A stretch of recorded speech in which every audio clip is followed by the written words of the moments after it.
ప్రియమైన పాఠకులకు యేసుక్రీస్తు నామములో శుభవందనములు తెలియజేసుకొనుచున్నాను. ప్రియులారా, క్రైస్తవులమైన మనము ప్రతిదినము ఒక అధ్యాయము దేవుని వాక్యము చదువుట మన జీవితములకు, మన కుటుంబములకు ఎంతో దీవెనకరము, ఆశీర్వాదకరము.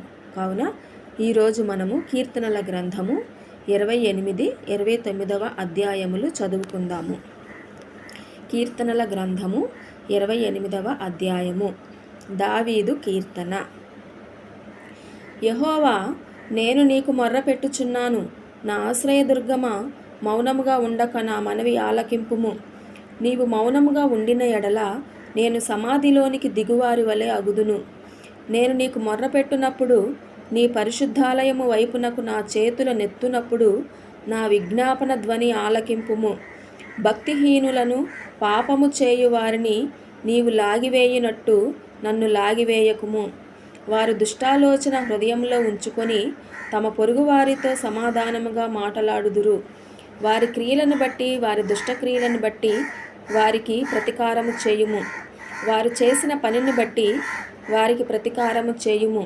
వారికి తగిన ప్రతిఫలమిమ్ము. యెహోవా కార్యములను వారు లక్ష్యపెట్టరు, ఆయన హస్తకృత్యములను వారు లక్ష్యపెట్టరు. కావున ఆయన వారిని వృద్ధిపరచక నిర్మూలము చేయును. యెహోవా నా విజ్ఞాపన ధ్వని ఆలకించియున్నాడు. ఆయనకు స్తోత్రము కలుగునుగాక. యెహోవా నా ఆశ్రయము, నా కేడెము. నా హృదయము ఆయన యందు నమ్మిక ఉంచెను గనుక నాకు సహాయము కలిగెను. కావున నా హృదయము హర్షించుచున్నది. కీర్తనలతో నేను ఆయనను స్తుతించుచున్నాను. యెహోవా తన జనులకు ఆశ్రయము, ఆయన తన అభిషక్తునికి రక్షణ దుర్గము. నీ జనులను రక్షింపుము, నీ స్వాస్థ్యమును ఆశీర్వదింపుము. వారికి కాపరివై నిత్యము వారిని ఉద్ధరింపుము. కీర్తనల గ్రంథము 29వ అధ్యాయము చదువుకుందాము. దావీదు కీర్తన. దైవపుత్రులారా, యెహోవాకు ఆరోపించుడి. ప్రభావ మహాత్యములను యెహోవాకు ఆరోపించుడి. యెహోవా నామమునకు చెందవలసిన ప్రభావమును ఆయనకు ఆరోపించుడి. ప్రతిష్ఠితములగు ఆభరణములను ధరించుకొని ఆయన ఎదుట సాగిలపడుడి. యెహోవా స్వరము జలముల మీద వినబడుచున్నది. మహిమగల దేవుడు ఉరుము వలె గర్జించుచున్నాడు. మహాజలముల మీద యెహోవా సంచరించుచున్నాడు. యెహోవా స్వరము బలమైనది. యెహోవా స్వరము ప్రభావము గలది. యెహోవా స్వరము దేవదారు వృక్షములను విరచును. యెహోవా లెబానోను దేవదారు వృక్షములను మొక్కలుగా విరచును. దూడవలె అవి గంతులు వేయునట్లు ఆయన చేయును. లెబానోనును షిర్యోనును గురుపోతు పిల్లవలె గంతులు వేయునట్లు ఆయన చేయును.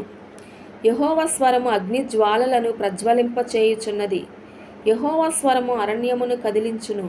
యెహోవా కాదేషు అరణ్యమును కదిలించును. యెహోవా స్వరము లేళ్లను ఈనజేయును. అది ఆకులు రాల్చును. ఆయన ఆలయంలో నున్నవన్నీ ఆయనకే ప్రభావము అనుచున్నవి. యెహోవా ప్రళయ జలముల మీద ఆసీనుడాయెను. యెహోవా నిత్యము రాజుగా ఆసీనుడై ఉన్నాడు. యెహోవా తన ప్రజలకు బలము అనుగ్రహించును. యెహోవా తన ప్రజలకు సమాధానము కలుగజేసి వారిని ఆశీర్వదించును. ఆమేన్.